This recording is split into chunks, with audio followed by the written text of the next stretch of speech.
morning. Here we are again, another week. Let's get this one off to as good a start as we possibly can. How do we do that? Well, ideally, let's start early. Not so early that it makes us tired in the rest of the day, but start the day early. Get everything done that needs to be done, ready for you to speak with your customers, your clients. Now, there might be some of you out there who don't actually speak with the customers. Perhaps you do it through other means, through your website, through your emails, and so on. When I say speak, I mean communicate.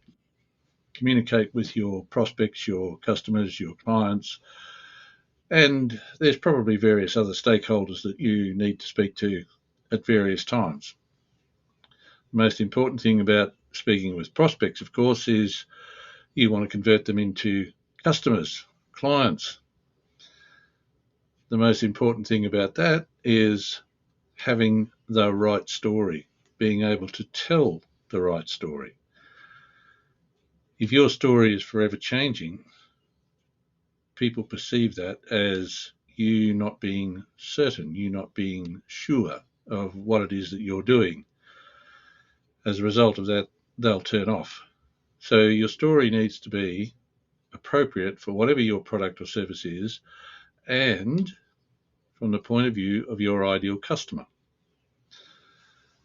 If you are unsure of who your ideal customer is, find somebody who can help you understand who your ideal customer is.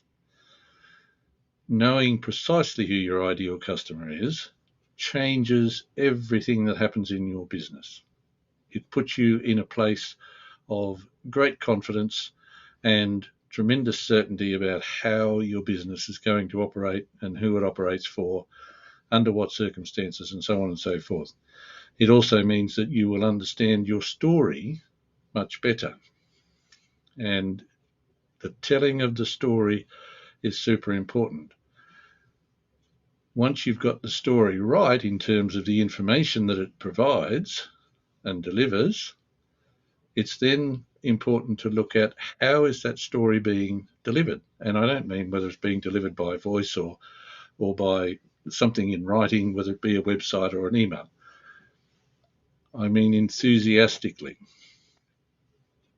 If you have trouble with your level of enthusiasm, first question is, are you really in the place you want to be? Are you working with the product or service that you want to be? Are you absolutely certain about that? Now, if there's any doubt, the idea is clear it up now. Get it sorted.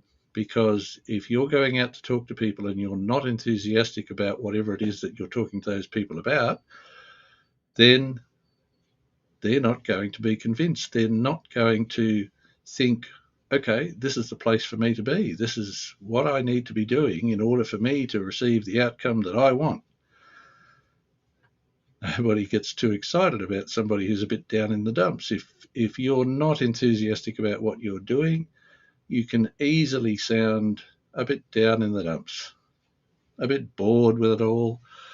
If you're bored with it, how's your prospect going to feel about it? Well, they're probably going to feel bored. So being enthusiastic about what it is that you're doing is really, really important. How important? Look at it this way. If all else is equal, enthusiasm makes the difference. What does that mean? Can we unpack that? Yes, we can. What it means is if you are out there presenting your product or service and somebody else is presenting the same product or service to deliver the same outcome, and the terms and conditions are the same, and everything else that goes along with it is the same, and people are actually interested in what it is that you have, the one they will take is the one that's presented with enthusiasm. Where all else is equal, enthusiasm makes the difference. Is it easy to be enthusiastic if you're not a naturally enthusiastic person? Well, there are things that you can do which will allow you to feel enthusiastic. And in feeling enthusiastic, you will naturally become more enthusiastic. It's a wonderful thing about enthusiasm, it grows on you. It doesn't matter whether you're creating it within yourself or somebody else is enthusiastic about something that they have that you're interested in, you will also become enthusiastic about it. If you're creating it within yourself, you will become enthusiastic. It's just one of those things that happens to us. So, how can you make it easy to become enthusiastic, to sound enthusiastic? There's some simple rules to follow. Speak loudly, speak rapidly, hesitate, modulate, and emphasize. If you follow that, you will become more enthusiastic. Now, when I say speak loudly, I don't mean shout at people. What it means is if you're timid and you speak extremely softly, people will turn away. They perceive it as you not being enthusiastic about whatever it is that you're doing. They don't find a sense of conviction about you.